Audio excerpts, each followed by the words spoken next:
नमस्कार बच्चों, आज हम कक्षा 11वीं का अध्याय 1 समुच्चय पढ़ेंगे।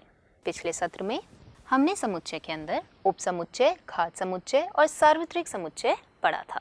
इस सत्र में हम वेन आरेख, समुच्चयों पर संक्रियाएं, समुच्चयों का पूरक, दो समुच्चय के सम्मिलन और सर्वनिष्ठ पर आधारित व्यवहारिक प्रश्न भी देखेंगे। आइए सबसे पहले देखें वेन आरेख। समुच्चयों के बीच अधिकांश संबंधों को हम आरेखों द्वारा निरूपित कर सकते हैं, जिन्हें हम वेन आरेख कहते हैं। वेन आरेख का नाम अंग्रेज तर्कशास्त्री जॉन वेन के नाम पर रखा गया है। इन आरेखों में आयत और बंद वक्र ज्यादातर वृत्त होते हैं। किसी सार्वत्रिक समुच्चय यानी यूनिवर्सल सेट को हम आयत से और उपसमुच्चयों को वृत्त से दर्शाते हैं, जैसे कि आप इस चित्र में देख सकते हैं। इस चित्र में यह आयत हमारा सार्वत्रिक समुच्चय U दर्शा रहा है और इसमें आने वाले वृत्त हमारे किसके U के उपसमुच्चय A और B दर्शा रहे हैं। अब अगर मैं आपसे कहूं कि U के अंदर कौन कौन सी संख्याएं आ रही हैं, तो आप जो भी आयत के अंदर संख्याएं आ रही हैं वो हमारे U समुच्चय के अवयव बन जाएंगे। 1, 2, 3 और सारी संख्याएं 10 तक। ठीक। A समुच्चय के अंदर इस बाहर वाले वृत्त के अंदर आने वाली सारी संख्याएं यानी 2, 4, 6, 8 और 10। तो B समुच्चय के अवयव क्या बने? देख सकते हैं 4 और 6। ठीक। तो इस प्रकार हमारा ये वेन आरेख हम बना सकते हैं और दर्शा भी सकते हैं अपने अवयवों को और समुच्चयों को।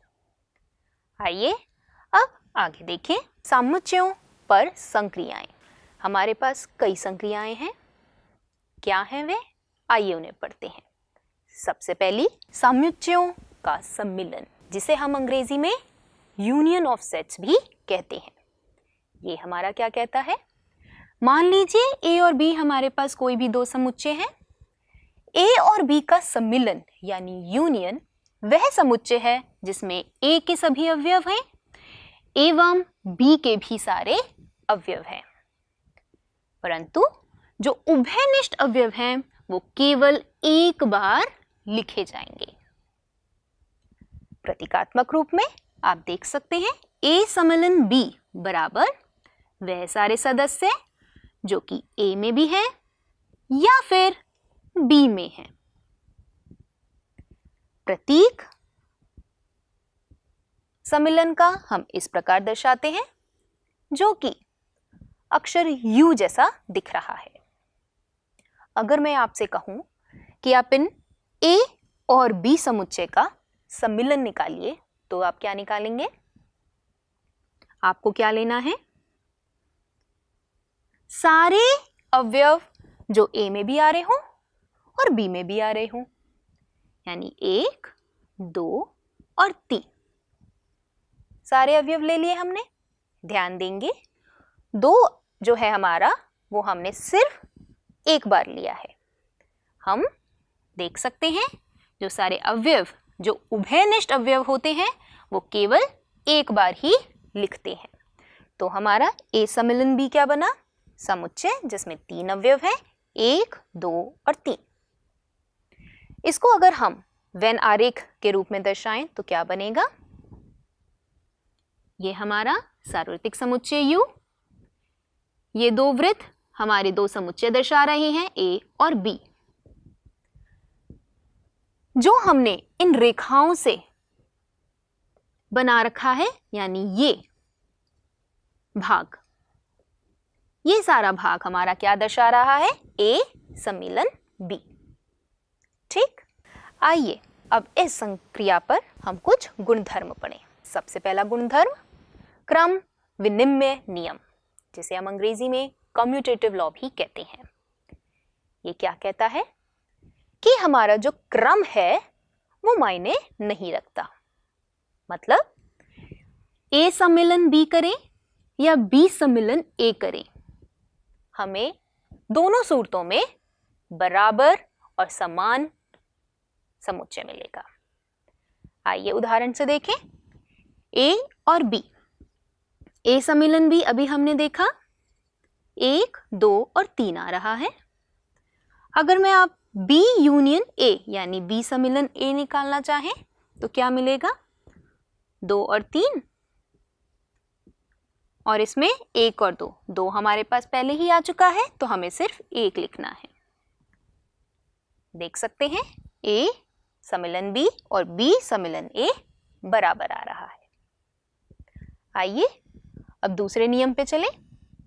साहचर्य नियम, जिसे हम अंग्रेजी में एसोसिएटिव लॉ भी कहते हैं, वो क्या दर्शा रहा है यहां देखेंगे।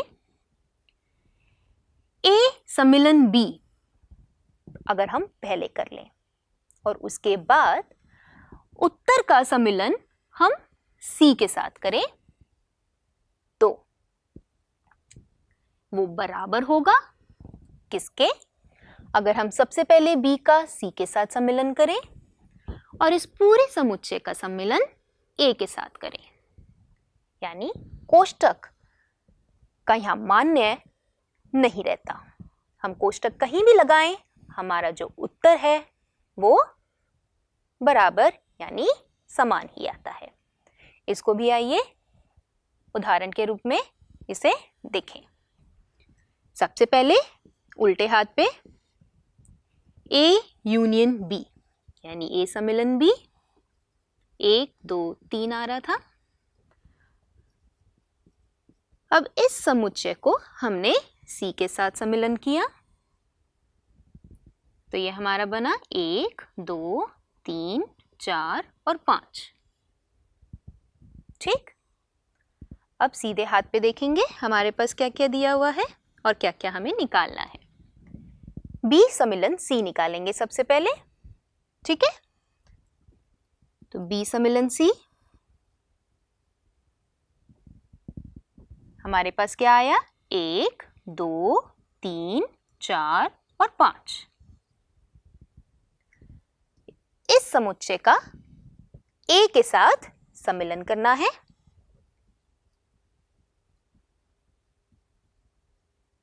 तो हमारे पास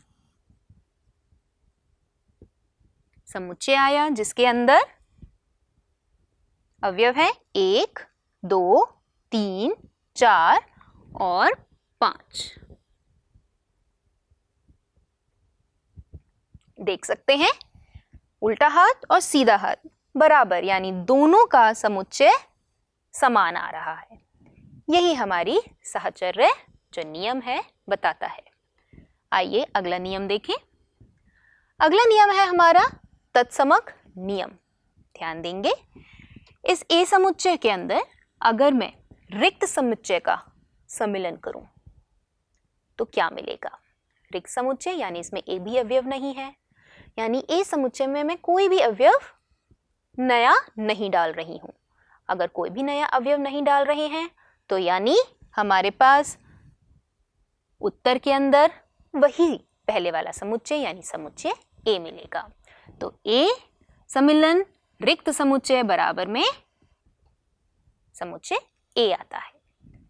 अगला वर्ग सम नियम, यानी अगर मैं जो समुच्चय ए है उसका सम्मिलन ए से ही करूं, उसी के साथ करूं तो क्या उत्तर मिलेगा? ए। क्यों? क्योंकि इसमें भी हमारे पास कोई भी नया अवयव नहीं, जो पहले थे वही रहेंगे। तो इसीलिए ए सम्मिलन ए बराबर में ए आ रहा है। आखिर में यू का नियम यानी सार्वत्रिक का नियम, यूनिवर्सल लॉ। यू सम्मिलन ए, ए हमारा क्या है? उपसमुच्चय है यू का।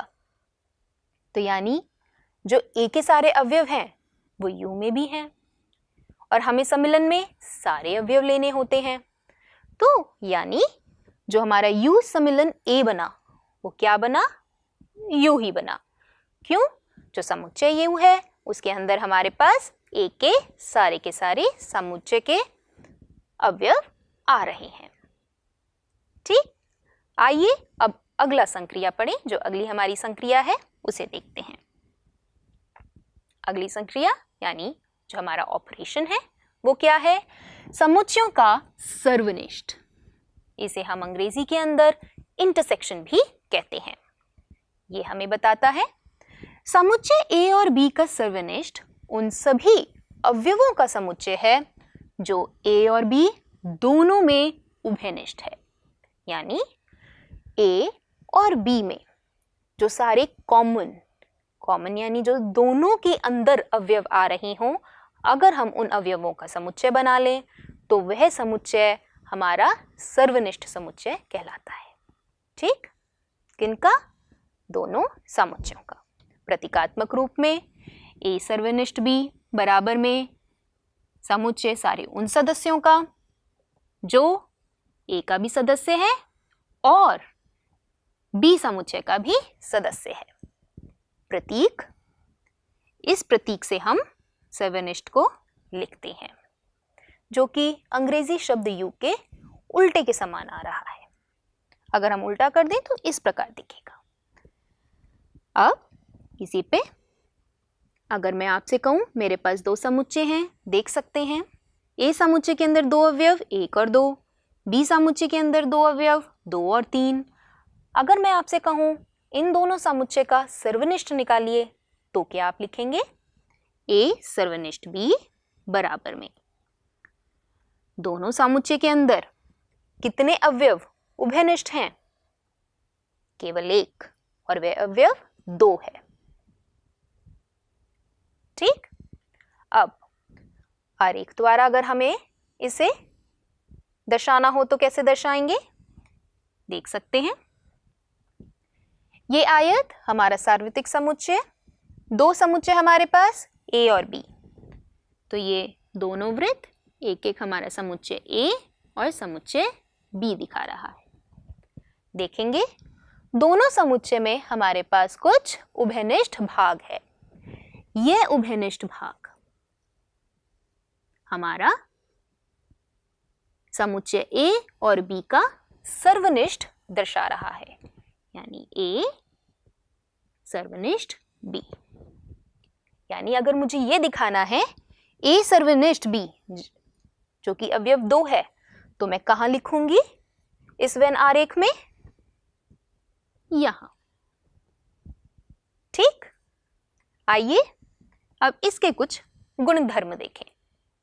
सबसे पहला क्रम विनिमय नियम देख चुके हैं, जिसे हम कम्यूटेटिव लॉ कहते हैं। जिस तरीके से हमने पीछे देखा वैसे ही हम इसमें भी दर्शा सकते हैं। यह कार्य मैं आपके लिए छोड़ती हूं। दूसरा हमारा नियम सहचार्य नियम। कोष्टक को हम कहीं भी लगाएं उत्तर हमारा समान आएगा।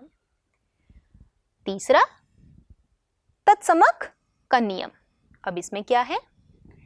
ए सर्वनिष्ठ रिक्त समुच्चय, यानी ए अगर हमारा समुच्चय जिसमें दो अवयव 1 और 2, इसका सर्वनिष्ठ ले रहे हैं हम रिक्त समुच्चय के साथ।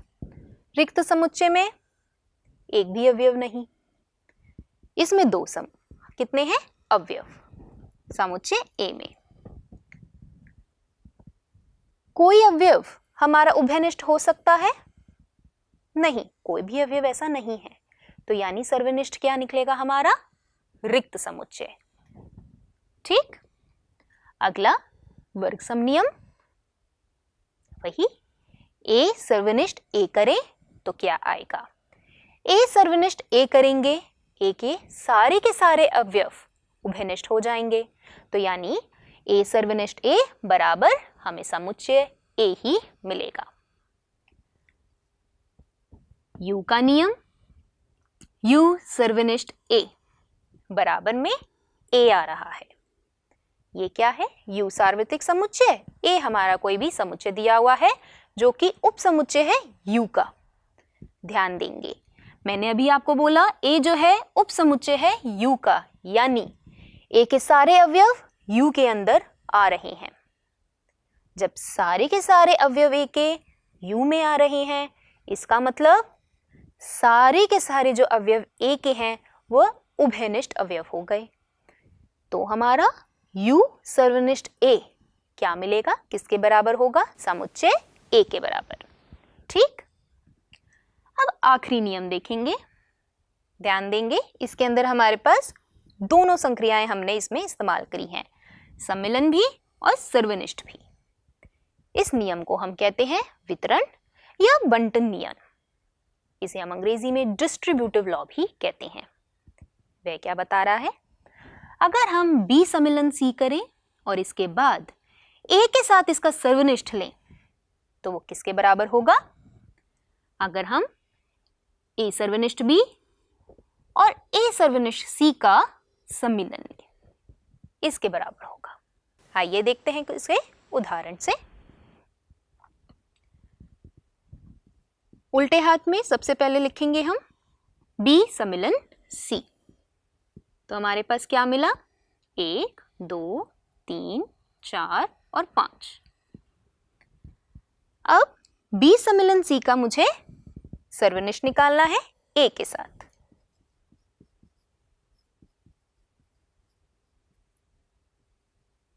A के अंदर अवयव 1 और 2, ध्यान से देख सकते हैं जो 1 और 2 अवयव है वह B सम्मिलन C में भी है। तो हमारा उत्तर ये समुच्चय आया जिसके अंदर 2 अवयव 1 और 2। अब सीधे हाथ में देखेंगे, सबसे पहले A सर्वनिष्ठ B निकालना है।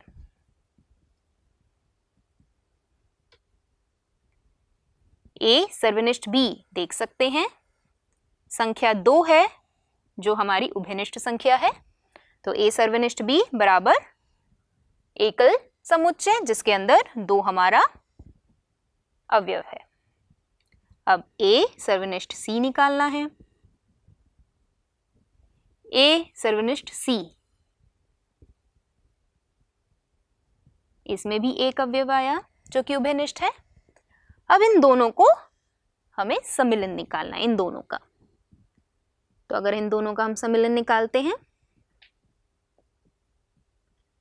तो हम पाएंगे समुच्चय जिसके अंदर 2 अवयव है, 1 और 2। ध्यान देंगे बच्चों, उल्टा हाथ और सीधे हाथ को जब हम हल कर रहे हैं तो हमारे दोनों बराबर समुच्चय आ रहे हैं। यही हमारी दर्शा रही है नियम, जो हमने हमारा नियम आ रहा है। ठीक, इसे हम वेन आरेख द्वारा भी देख सकते हैं। कैसे, आइए देखें। ये इस चित्र में ये वाला भाग हमारा उल्टे हाथ का भाग दिखा रहा है और ये सीधे हाथ का। ध्यान देंगे उल्टे हाथ पे B सम्मिलन C, हमारे पास कितने समुच्चय, 3 समुच्चय। तो A, B और C 3 वृत्त आ गए। B सम्मिलन C, तो ये वाला भाग हमारा दर्शा रहा है B सम्मिलन C। तो ध्यान देंगे ये वाला भाग आ गया हमारा। ये क्या दर्शा रहा है, A सर्वनिष्ठ किसके साथ, B सम्मिलन C के साथ। ठीक, अब सीधे हाथ पे जाएंगे। सबसे पहले A सर्वनिष्ठ B, A और B में जो हमारा उभयनिष्ठ भाग है, देख सकते हैं ये हमारा उभयनिष्ठ भाग है। ऐसे ही A सर्वनिष्ठ C के अंदर ये वाला हमारा उभयनिष्ठ भाग है। इन दोनों का अब सम्मिलन लेना है, तो ये दोनों ही हम दर्शा देंगे। इस वाले चित्र में आप देख सकते हैं यही दर्शा दिया। ध्यान से देखें इस वाले चित्र को और ये वाले चित्र को, दोनों समान हैं। आइए अब आगे बढ़े। अब अगली संक्रिया हमारे पास है समुच्चयों का अंतर, नाम बता रहा है। यानी देखेंगे A और B का अंतर उन अवयवों का समुच्चय है जो A में है किंतु B में नहीं है। अंतर लिया है तो एक में होंगे, एक में नहीं है। जबकि A और B को इसी क्रम में लिया जाए, ध्यान देंगे क्रम शब्द पे। ठीक, प्रतीकात्मक रूप में A अंतर B बराबर में वह सारे सदस्य जो A समुच्चय के तो सदस्य हैं परंतु B समुच्चय के सदस्य नहीं है। ध्यान देंगे, अगर मैं आपसे ए अंतर बी निकालने को कहूं, ए समुच्चय आपको मैंने दिया हुआ है, समुच्चय जिसके अंदर दो अवयव 1 और 2, बी समुच्चय, इसमें भी दो अवयव 2 और 3। तो अब क्या निकालेंगे? ए अंतर बी बराबर में कितना आया? ए में जो भी बी के अवयव हैं वो हटा देंगे। देखेंगे 2 बी का अवयव है, तो ए अंतर बी हमारा केवल एकल समुच्चय हुआ जिसके अंदर एक हमारा अवयव है। ऐसे ही अगर मैं आपसे कहूं बी अंतर ए निकालें, तो आप क्या निकालेंगे? आप बी समुच्चय में से ए के सारे अवयव हटा देंगे, तो वही क्या आया? 3। ठीक, यही निकालेंगे, ये उत्तर आया। बच्चों ध्यान देंगे, यहाँ ए अंतर बी और बी अंतर ए दोनों अलग अलग आ रही हैं, यानी अगर मैं ए और बी का क्रम बदल दूं तो उत्तर भी अलग हो रहा है। इसीलिए ध्यान देंगे, हमने क्रम पे आपको ध्यान देने के लिए कहा था। ठीक, इससे हमें यह पता चलता है ए अंतर बी अंतर ए के बराबर नहीं होता, हमेशा नहीं होता, कभी कभी सूरतों में आ सकता है। अगर हम वेन आरेख के रूप में इसके देखें तो कौन सा भाग हमारा अंतर दर्शा रहा है देखेंगे। ये हमारा जो आयत है सार्वत्रिक समुच्चय, दो समुच्चय हैं ए और बी, तो ये ए और बी दर्शा रहे हैं दो वृत्त। ध्यान देंगे, ये जो उभयनिष्ठ भाग था वह क्या था? ए सर्वनिष्ठ बी। इस पूरे समुच्चय में से अगर मैं उभयनिष्ठ भाग हटा दूं, ठीक, यानी ये वाला भाग उभयनिष्ठ भाग हटा दूं, तो जो बचता है मेरे पास वह अंतर दर्शा रहा है, यानी ए अंतर बी। और इसी प्रकार दूसरा वाला भाग बी अंतर ए, बी में से यानी बी समुच्चय में से मैंने सारे उभयनिष्ठ भाग हटा दिया। ठीक, आइए अब आगे बढ़े। अगला हम देखेंगे समुच्चय का पूरक, जिसे हम अंग्रेजी में कॉम्प्लीमेंट ऑफ अ सेट भी कहते हैं। इसमें क्या बता रहे हैं?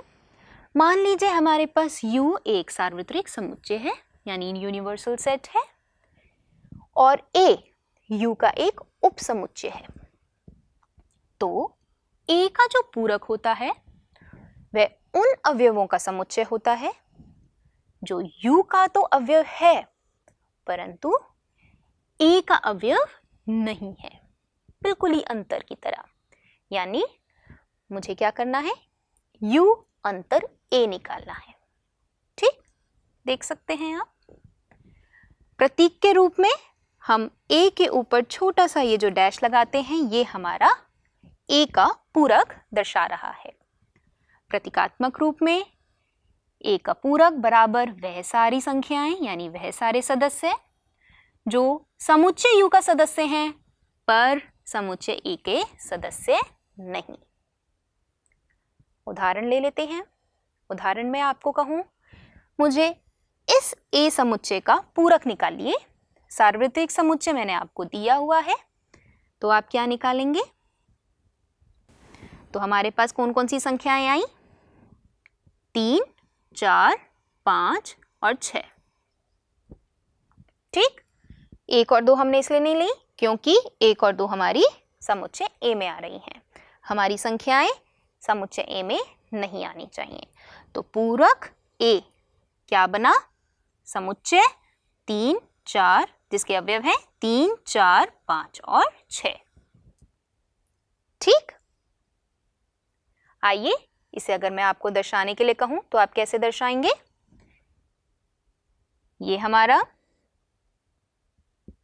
सार्वत्रिक समुच्चय, ये हमारा समुच्चय A, ये हो गया 1 और 2 और इसका पूरक निकाला है, तो पूरक हमारा हो गया 3, 4, 5 और 6। यहीं कहीं आएगा। तो ये जो भाग है इस वृत्त के बाहर वाला पर आयत के अंदर वाला, ये हमें दर्शा रहा है किसका पूरक? ए का पूरक। ठीक, आइए अब पूरक के कुछ गुणधर्म देखें। सबसे पहले पूरक नियम। पूरक नियम हमें क्या बता रहा है? समुच्चय ए का उसी के पूरक के साथ अगर मैं सम्मिलन करूं तो हमें पूरा का पूरा सार्वत्रिक समुच्चय मिलेगा। वहीं अगर समुच्चय ए का उसके पूरक के साथ सर्वनिष्ठ लूं तो मुझे एक रिक्त समुच्चय मिलेगा। आसान है, देख सकते हैं इन दोनों में कोई भी हमारा उभयनिष्ठ भाग नहीं है, इसीलिए सम्मिलन करने पर पूरा का पूरा सार्वत्रिक समुच्चय मिल रहा है और उभयनिष्ठ कुछ भी नहीं है, इसीलिए कोई भी अवयव उभयनिष्ठ नहीं है। तो सर्वनिष्ठ ए का उसी के पूरक के साथ हमें एक रिक्त समुच्चय मिल रहा है। अगले नियम, डी मॉर्गन का नियम। ये क्या बता रहा है? ए सम्मिलन बी का पूरक हमारा किसके बराबर है? अगर मैं पूरक ए और पूरक बी का सर्वनिष्ठ निकालूं। इसी प्रकार ए सर्वनिष्ठ बी का जो पूरक है वो किसके बराबर है? पूरक ए और पूरक बी के सम्मिलन के बराबर। आइए इसे एक उदाहरण से समझते हैं। इन दोनों में सबसे पहला देखेंगे, दूसरा आप स्वयं करेंगे। सबसे पहले ए सम्मिलन बी, समुच्चय जिसमें 3 अवयव 1, 2 और 3।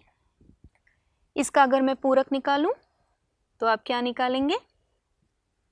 सार्वत्रिक समुच्चय देख सकते हैं, U से दिया हुआ है हमें, इसमें 6 संख्याएं हैं। तो A सम्मिलन B का पूरक क्या हो गया?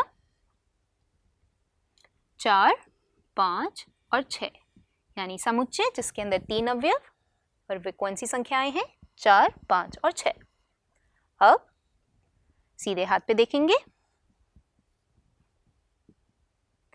सीधे हाथ में सबसे पहले ए का पूरक। ए का पूरक क्या है?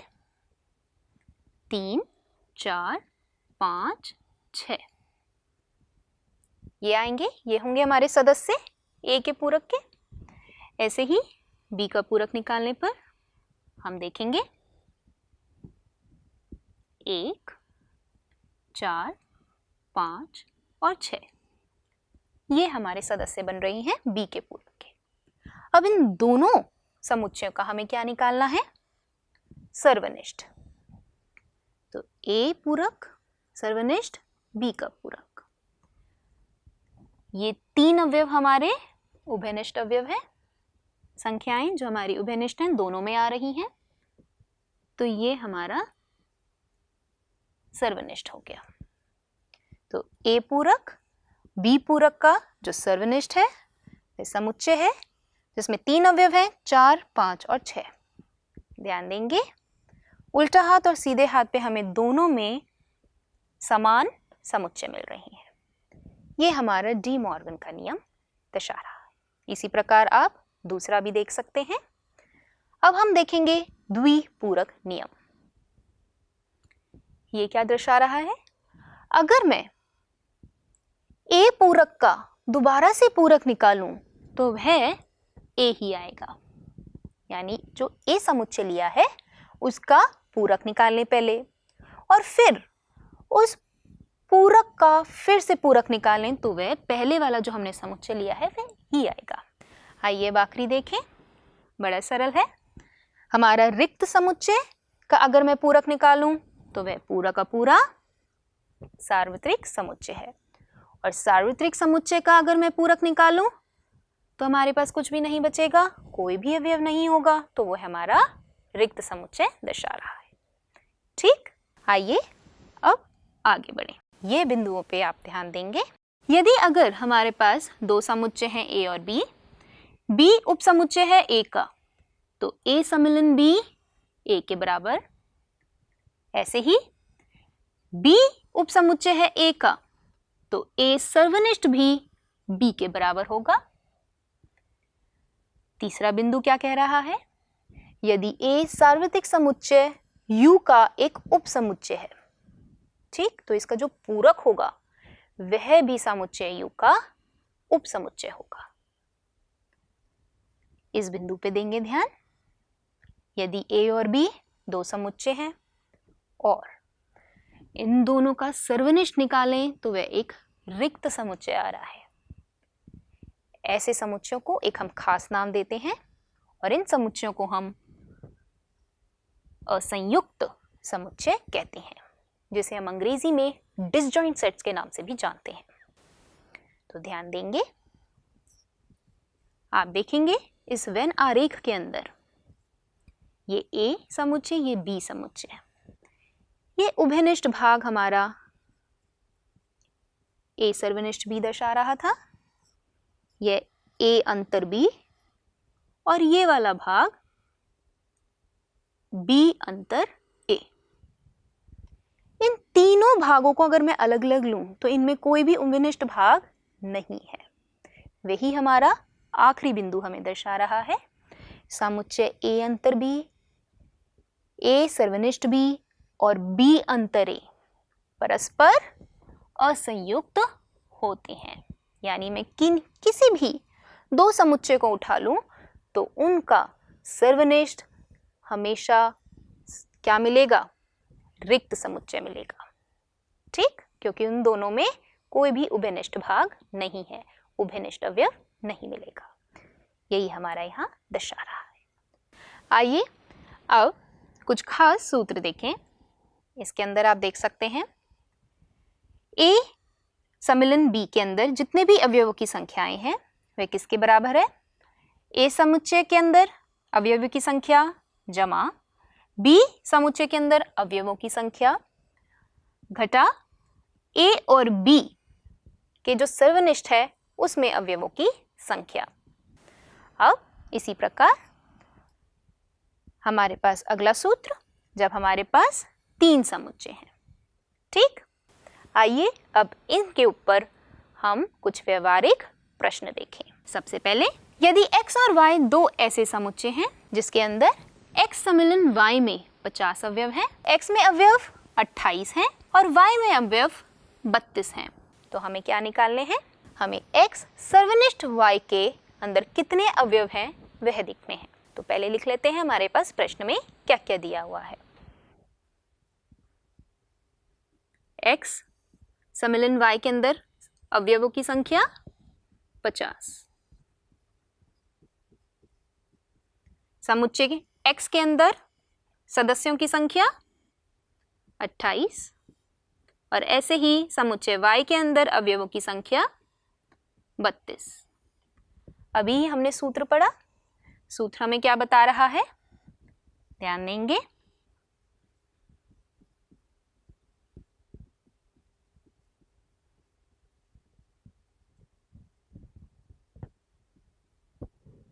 ये हमारा सूत्र बता रहा है। अब इस सूत्र में अगर हम ये सारे मान भर दें तो हमें x सर्वनिष्ठ y के अंदर इस समुच्चय के अंदर जितने अवयवों की संख्या है वो हमें प्राप्त हो जाएगी। देखेंगे,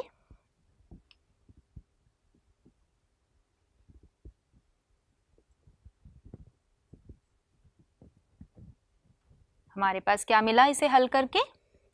आप देखेंगे x सर्वनिष्ठ y समुच्चय के अंदर अवयवों की संख्या बराबर है 60 में से 50 घटाएंगे, कितने मिले? 10। यानी x सर्वनिष्ठ y के अंदर कितनी संख्या है अवयवों की? 10। इस प्रकार हम इसे हल करेंगे। ठीक, आइए एक और प्रश्न लें। इस प्रश्न में क्या बता रहा है? एक बाजार अनुसंधान समूह ने 1000 उपभोक्ताओं का सर्वेक्षण किया, यानी सर्वे किया, और सूचित किया 720 उपभोक्ताओं ने उत्पाद A और 450 उपभोक्ताओं ने उत्पाद B को पसंद किया। हमें निकालना क्या है? दोनों उत्पादों को पसंद करने वाले उपभोक्ताओं की न्यूनतम संख्या ज्ञात करनी है। ठीक, प्रश्न समझ में आया होगा। आइए अब इसका हल देखें। मान लीजिए U सर्वेक्षण उपभोक्ताओं का समुच्चय है, S उन उपभोक्ताओं का समुच्चय है जिन्होंने उत्पाद A को पसंद किया है, और T उन उपभोक्ताओं का समुच्चय है जिन्होंने उत्पाद B को पसंद किया है। तो प्रश्न के अनुसार समुच्चय U के अंदर अवयवों की संख्या 1000 है, समुच्चय S में अवयवों की संख्या 720 और समुच्चय T में अवयवों की संख्या 450। जो हमारे पास दिया हुआ सूत्र है इसमें अगर हम डालें और हल करने के बाद हम देखेंगे हमारे पास आता है 1170 घटाएंगे कौन से अवयवों की संख्या, जो S और T के सर्वनिष्ठ में आ रही है। ध्यान देंगे ये किसके बराबर है, S सम्मिलन T समुच्चय के अंदर अवयवों के आने वाली संख्या, वह सारे अवयवों की संख्या। देखेंगे S सम्मिलन T के अंदर सारे अवयवों की संख्या अधिकतम होगी जब इन दोनों में यानी S और T के सर्वनिष्ठ में जो अवयवों की संख्या है वो कम होगी। हमारे पास क्या दिया हुआ है, कितने उपभोक्ताओं का हमने सर्वेक्षण किया, वे क्या है 1000, यानी S सम्मिलन T के अंदर आने वाले जो सारे के सारे अवयव हैं वे अधिकतम कितना मान ले सकते हैं, 1000 मान ले सकते हैं। इससे हमें क्या पता चला,